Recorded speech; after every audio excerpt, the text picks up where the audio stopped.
Hi there, it's Faye from Feisworld Media. Wouldn't it be great if we can just sit down as YouTubers, content creators, and start talking into the camera? So here is what I'm thinking for this video, doing something a little different because instead of giving you guys a tips video or, just kind of rehearsing something for 5 minutes and just put it out there on YouTube, we are all, like we as in creators, are all trying something different this year in 2023, which is trying to create these longer form, authentic, behind the scenes content. So if you like this type of content, please let me know with a thumbs up and let me know in the comments below. I don't think this is gonna be a popular video, but for those of you who I get to connect, I'm really grateful. And I think we are here to learn something from each other. This conversation came about as a business owner, as an entrepreneur. I decided it's time to really systemize and scale my business, meaning I don't want my business to be codependent on me when it comes to every aspect of running a business. So that can be really exhausting. And frankly, I know that I'm not the only person in this situation because I know many other entrepreneurs who have reached that plateau. Like, we're very grateful for the business that we have created. Many of us are running multi-six-figure businesses. But it's just like, it seems like we cannot really free up more of our time and to really grow and really step back and to be able to travel and choose what we do when we want to do it. You feel me, right? So in this conversation, I decided to reach out to Richard Phu. Richard is a virtual CEO, so Chief Operating Officer at Outsourcing Angel. Lynn Peretti is the founder of Outsourcing Angel. She and I have developed a great relationship for the past few years, and together we have worked on multiple projects, particularly around YouTube strategy. Because this conversation between me and Richard, it's completely unscripted, and at times we're just really pouring our hearts out here and sharing the real picture behind real businesses, the struggles we have, the questions we have, and we don't really have answers to everything. But Outsourcing Angel and Richard himself, they're really way ahead of where I am as a business, and there's a lot that they can teach me, and there's a lot for me to learn from. At one point, we'll also want to show you kind of a mural board that I'm looking at to design a very specific part of my business focused around YouTube strategy. So for instance, how do I go about growing my audience, growing my top of funnel? I.e., how do more people find out about me, my business? Do I create videos? Do I create webinars? Do I create multiple lead gens? And then how do I nurture them? What are the key things such as following up? What are some of the systems that can help me follow up, such as HubSpot? And by the way, Richard and Outsourcing Angel, they have been using the free version of HubSpot for a long time to run their business. And that's just, by itself, super interesting to me. He showed me how to maximize my free account with HubSpot as well. I was fascinated.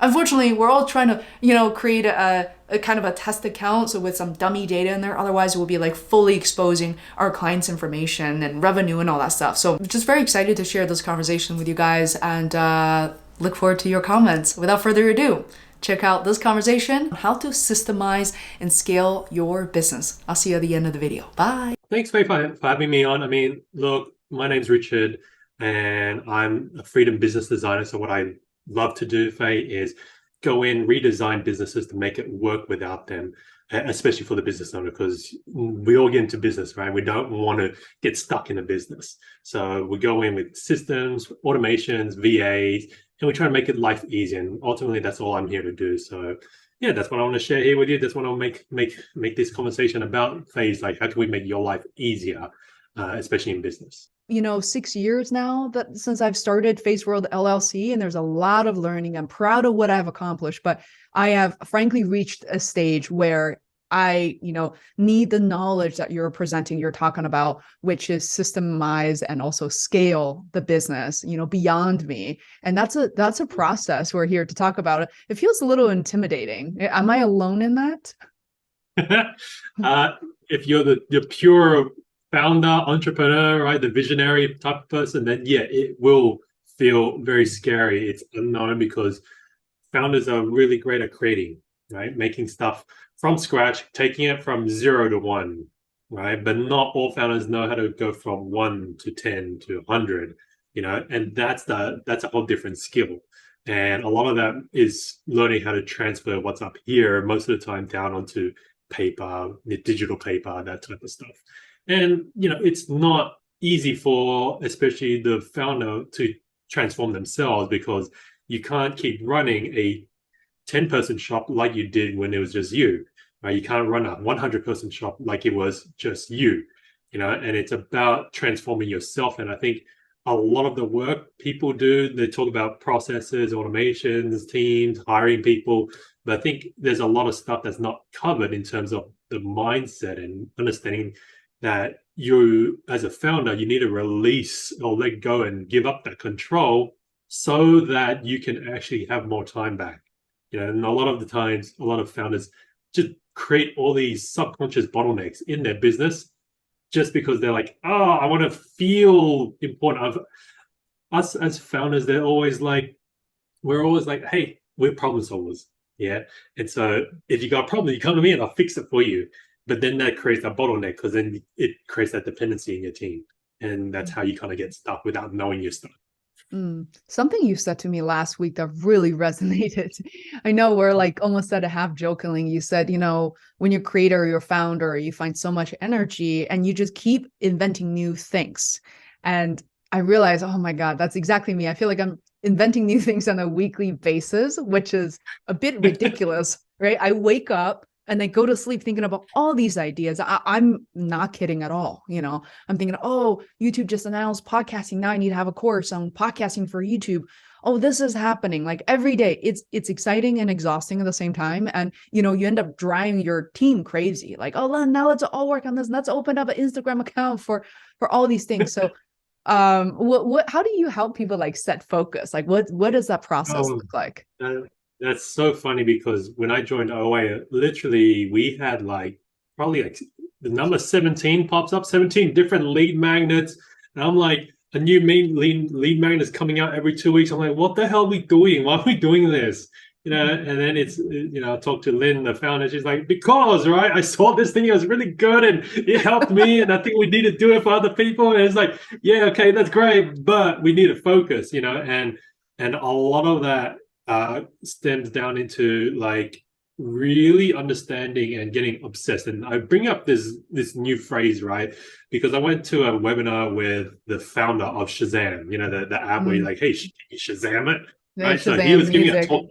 Yeah, and he was talking about innovation. And he's like, when it comes about to innovation, you can't just grab everything out there, He's like, you got to bring it all back to the basic truth of what you're trying to do.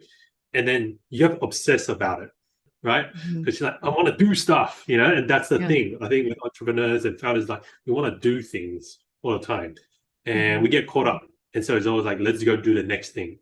And I think it's fine to do that, but you just need to have to, I guess, put guidelines or guideposts in the sand to know, like, hey, let's try this out for, a month. And then take a small team, not the whole company, with you, on that end. Because then, you have the whole company chasing after you the whole time. And that's when you're saying it gets exhausting, right? And so it comes back to getting obsessed about what is the one thing that you as a company are here to deliver, and it's super hard. I'm telling you, it's super hard. Like, years down the track, we're still working with Lynn, right? And sometimes we're like, focus, right? Let's focus down onto this. And it just comes back to a lot of getting back to the core obsession that the original founder had, which is probably part of the company's drive. I mean, that's why you started the business. You started the business because if your obsession is just to make money, that's not going to hold for long. Because you can't just create value by saying, I want to make money. We're doing something bigger than making money.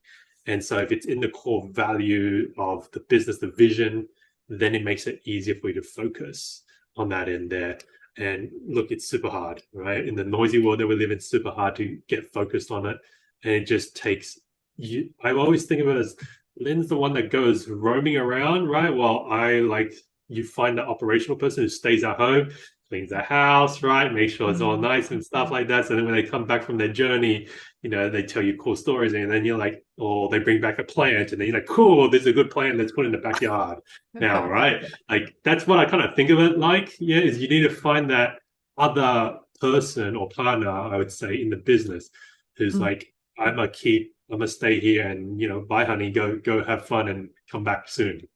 What do you think? This sounds so empowering. I don't consider myself exactly a feminist, but I think I very much align with the way you describe it. Like, honey, I just imagine like Lynn is out there taking sales calls and going to all these events and come home, come back to the company exhausted, and you've taken care of everything that she doesn't have to worry about that. Because that, jokes aside, that role is so important, is that when we're thinking about new ideas, going out for sales, all this is real effort, talking to people. But you have to make sure your delivery and your current clients are taken care of, because they're the ones who are generating money, income, revenue that's sustaining the team. So one thing I kind of want to jump in and ask a specific question, and maybe after that we can take a look at my little growth engine that's very much still work in progress, is I started experimenting hiring a person since 2016, then another person in 2018, and another person in 2020. Everybody is part-time basis, and then their hours kind of ebbs and flows, and as the reality of my business goes. People have to learn new skills. With that said, right now I'm trying to onboard another person, actually a new skill set, as we talked about before we hit record, on the writing end, like SEO writing, long form, medium form content. So how do you coach consultants or your clients to understand in terms of cash flow and revenue that they're doing the right thing? So I consider myself, coming from a project management background, I'm probably more comfortable, even way more comfortable than most entrepreneurs who have not done the operational stuff before. But even at times I go, oh, the clients are changing the scope, or this person's taking longer to do this. Even though I'm doing maybe just fine, but part of my mind is thinking I'm maybe overpaying, maybe I won't be able to pay my bills, and I need to do more work. Like, I'm sure this is very common. How do you fight that urge of trying to take control again, trying to do more again? That always exists, even with where we're at now. There's always that idea of like, oh, should we get someone else to do this, right? And I'm probably not the exact best person to give the advice, but sometimes I'm super conservative, right? Where I'm like, just we'll keep doing it until it's like we got that buffer, and it's not like, yeah, we got money this month, okay, we can go hire someone. I'm the type that's like, let's have 6 months of cash flow saved in the bank in case crap happens, and like literally zero money comes in, right? And that's kind of like me.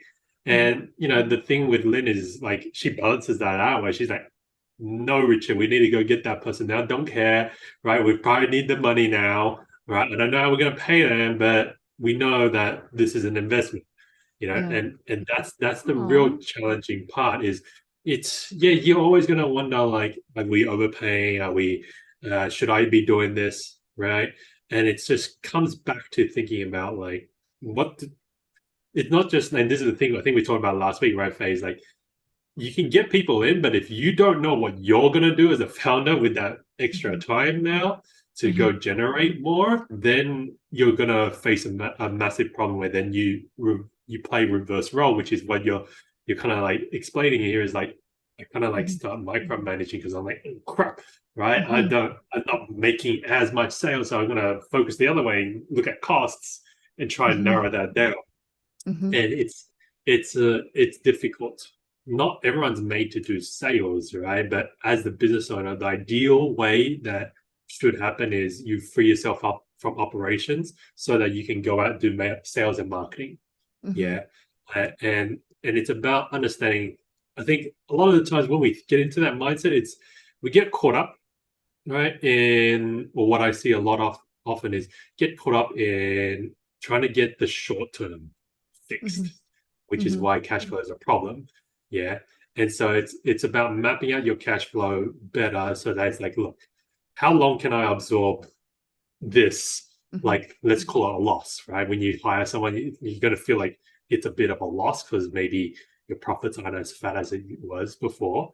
And it's about understanding, okay, if this person takes 6 to 12 months to take over, let's say half of my stuff, which is operations, Mhm. is that okay? You know, and so that's why I think of it as you want to hire for the long term. But of course, you can't always start off like that. Yeah, sometimes you have to start off with a project base, and so it's very good to always start off with a project base if you're starting out, because you don't know how much load you have. And it's True. like, yeah, new project, then cool, second project, then you pay them per project. It's more expensive, yeah, but you don't have to put up that risk, Yeah, right? I agree. And, And projects and is a great way, by the way. Like I think about how I hired every single person. It's project mm, based. If somebody's coming in sort of as a retainer, I have one resource, and Rose is based in the Philippines, and she is the one where I'm hiring. I initially hired on a retainer. She remained on a retainer, but for us, it's like, let's see how the first month goes. First mhm. few months. So, sometimes I think as an entrepreneur, you have to trust your team and then give them realistic expectations.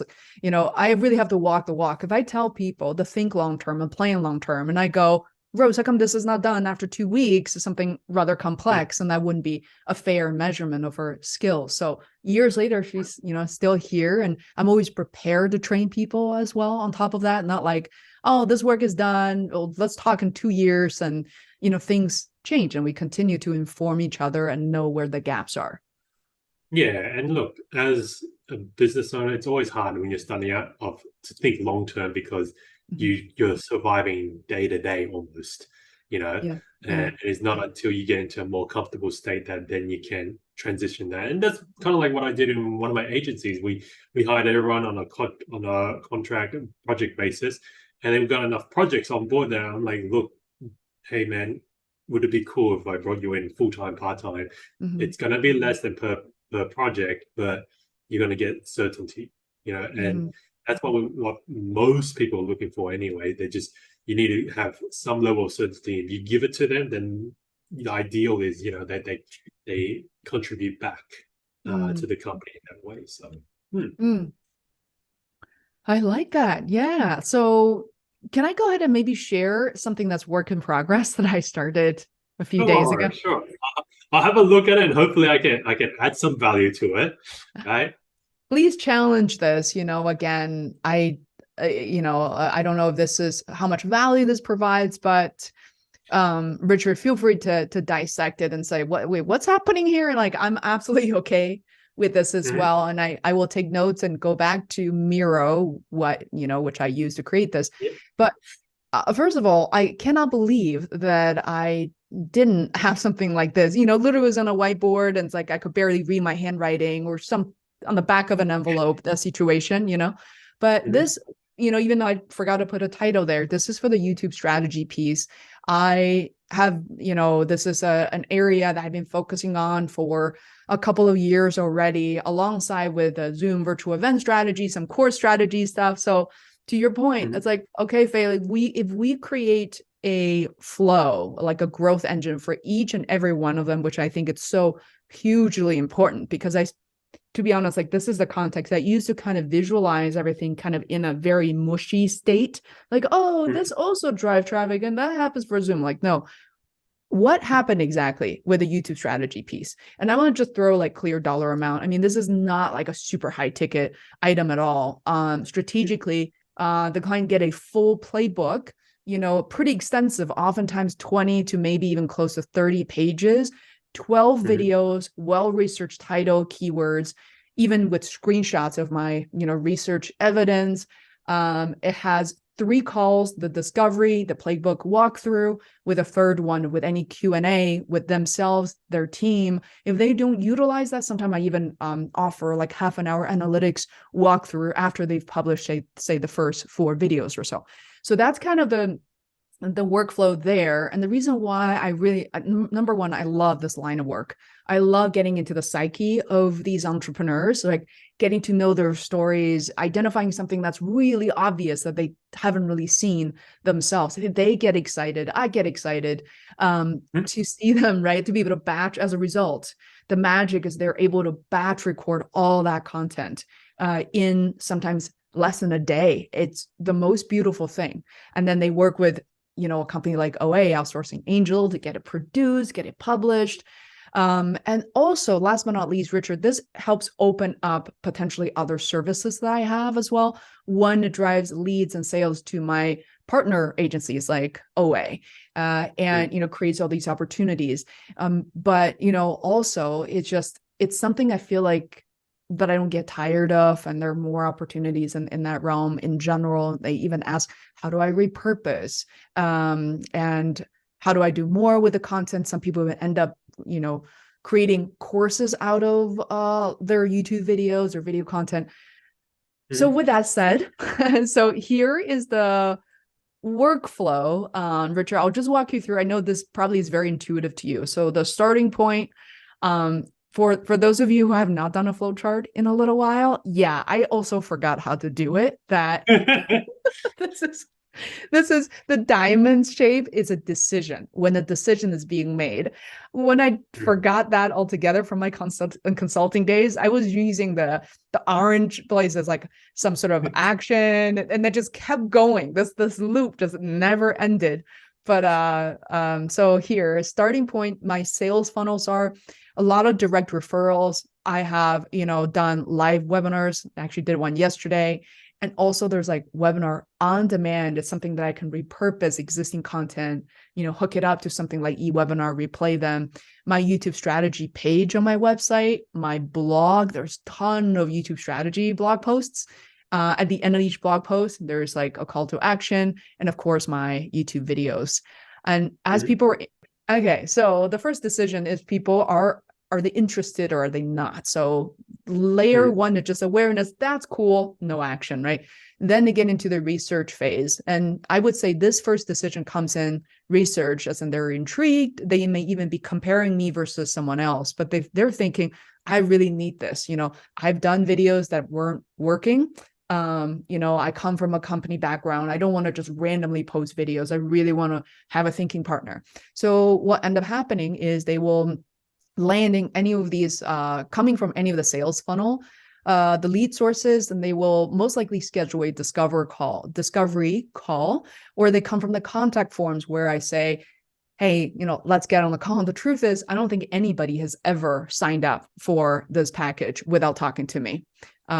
So so it's scheduled call, and I'm sure I'm missing out some arrows and whatnot. And the next step is, are they ready to buy or not? Of course, some people will just drop off from here, which I think I should, from here, like maybe give them a way out. Like, one of the missing portion that I'm talking through is people say, not right now, maybe next year, maybe I want to follow your content a little more.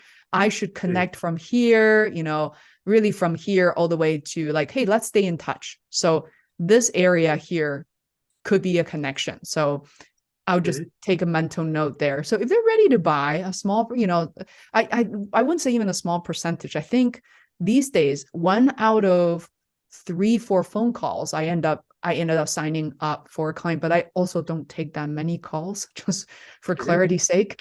Ready to buy, invoice is prepared, payment is received in full, a strategy call, playbook, follow up, and then that first phase closes, and I have sticky notes on when the research is happening.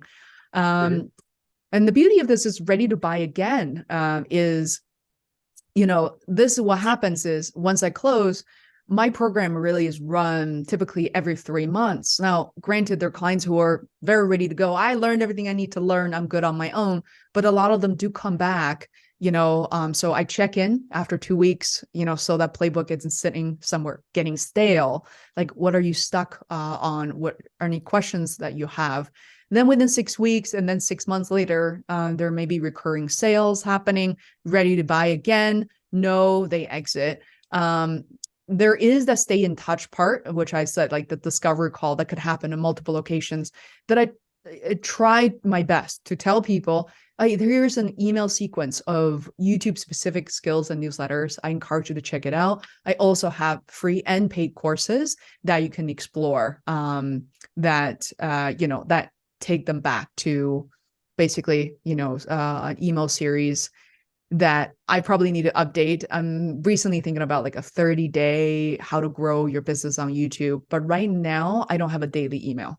I also want to kind of just mentioned that it's more like a short sequence, like 10 emails that's done in 30 days. And look, this is really good, right, Faye? I Mm. think like if most other entrepreneurs probably wouldn't be able to put something like this together for themselves, right? On that end, and so it's a good start. The mad perfectionist in me is like, hey, there's like missing arrows, right, around here. They're like, where's this go? Where's that go? Right. So I'm guessing there's an arrow between third follow up and close that goes Mhm. down to ready to buy again, right? Like Mm. that's Right, right. that's the flow, right?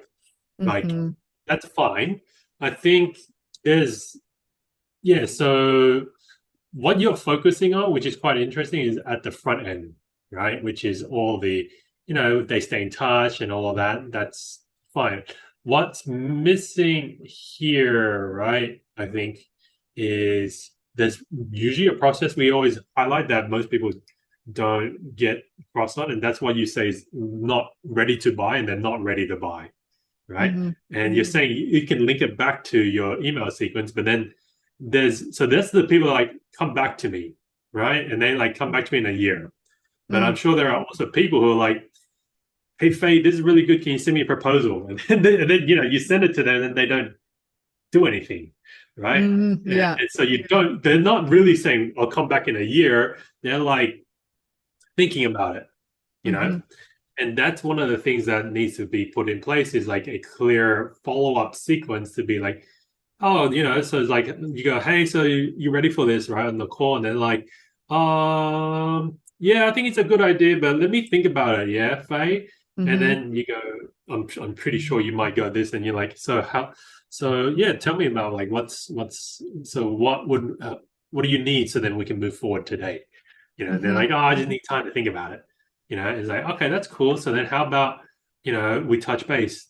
How long do you need to think about it? A week, right? Hmm. And then follow them up with that, because they're the ones that might have maybe more questions later on, or it might be they need to go back and then work out like, can they take this investment or not, you Hmm. know, type of Hmm. thing, right? Well, if you chuck them into like an automated email sequence, they're not going to work so well on that. It's because the way you're selling is still, on a call, it's personal, right? So it's like you need to approach them personally and be like, hey, look, so John, I wanted to catch up with you, right?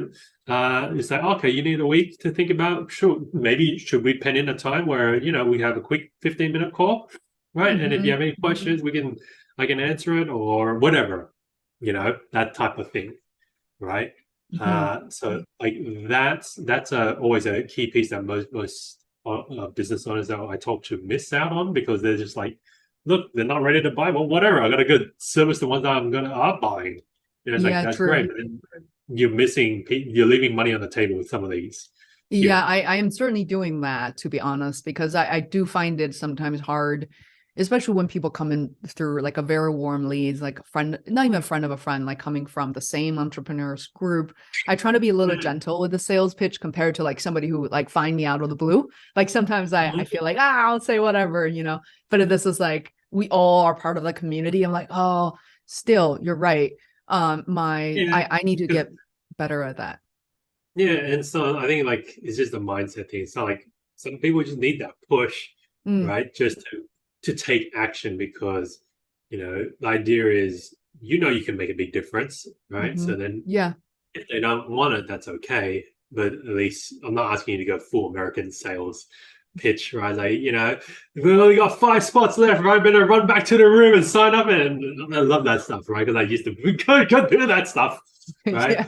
Right. But like that's a part that's probably missing there. Mm-hmm. That is a very easy and quick thing that most people can improve on. You know, Mm-hmm. half the time, like people just want to see how you follow up. Like half the time, I won't respond to something just to see like how much does this person follow up with. Mm-hmm. Because I Yeah. like to see how good they are at following up because I think there's not that many people that follow up. In True. most things, I'm like, let's see. And then if Mm. they do, like, okay, cool, all right, then maybe. But unless I really wanted it, the thing in the first place. I don't want to Yeah. stop your flow of your, but I have to jump in and say, I've been looking into HubSpot a bit, over the years. I've used like Superhuman for email Mm, and all that, and certainly is very helpful. I haven't fully explored HubSpot just yet. I probably will start with like a lower tier, not that they're crazy, like $1,000 a month thing, but yeah. maybe what are your recommended tools, or even could be something super simple like Gmail to make sure, like what are your best practices for following up, categorizing these people and these leads, warmer Mm, leads, and then, whether it's automation, like a pre-written, like email templates, automation, or what are your thoughts on that? So like use HubSpot for sure. There's a free tier in Mm. HubSpot. That's all you need actually. Yeah. And Yeah, I I know it have has that all right these other now. We should yeah, take a and look. that's legit. That's what OA is still running on 4 years Yeah. down after I put it in. Yeah. Why? Yeah. Because we run active campaign on the side because it's a little cheaper, right? Just for email marketing purposes. Would have been Mhm. nice to have it in HubSpot, yeah, but like even the prices that I have, I still can't justify. Sorry, right? If HubSpot, if you're a HubSpot Sponsor partner away. here, Yeah. right? But like, Yeah. yeah, I would say you have a CRM system like Hmm. HubSpot. So what we do is we create an automation. So every time someone books in a discovery call, so you use Acuity, so you can hook it up, right? So that person books in on this specific call, create a HubSpot deal, right? And then populate their Mm-hmm. name, get their email that they put in, right? And Mm-hmm. then that will then help populate your deal pipeline. Yeah. And then Mm-hmm. we have that deal pipeline, and that's the way you're project managing your leads. Mm-hmm. Okay. The only reason why we don't put any other leads earlier than that is because they're not warmed, they're not ready to take action, Yeah. right? If someone's booked in a time to talk to you, that person is ready to take some level of action, Yeah. right? Mm-hmm. And so yeah, we run on Gmail. We set up the call scheduler. You automate it into creating a deal in HubSpot, and then you create the deal pipeline. Thank you for watching the video. Now, some of you may be interested in looking at what a free version of HubSpot could do. I feel you. Turns out Richard and I actually continue to record my screen, but unfortunately, I will be fully revealing all my clients' information. So what one of us needs to do is actually create a dummy HubSpot free account and just put dummy data in there to demonstrate for you. With that said, there are quite a number of tutorials on YouTube today that talks about how to maximize the free version. So I'll include some links in the description below. Please let me know if you're using the free version of HubSpot in a particular way. Moreover, if you find this video helpful in general, I know it's very detailed, what you have learned through your sales funnel, how you have succeeded, or in ways that you feel like could be improved. Thank you so much. Much love for the community. Look forward to your questions, and I'll see you next time. Bye.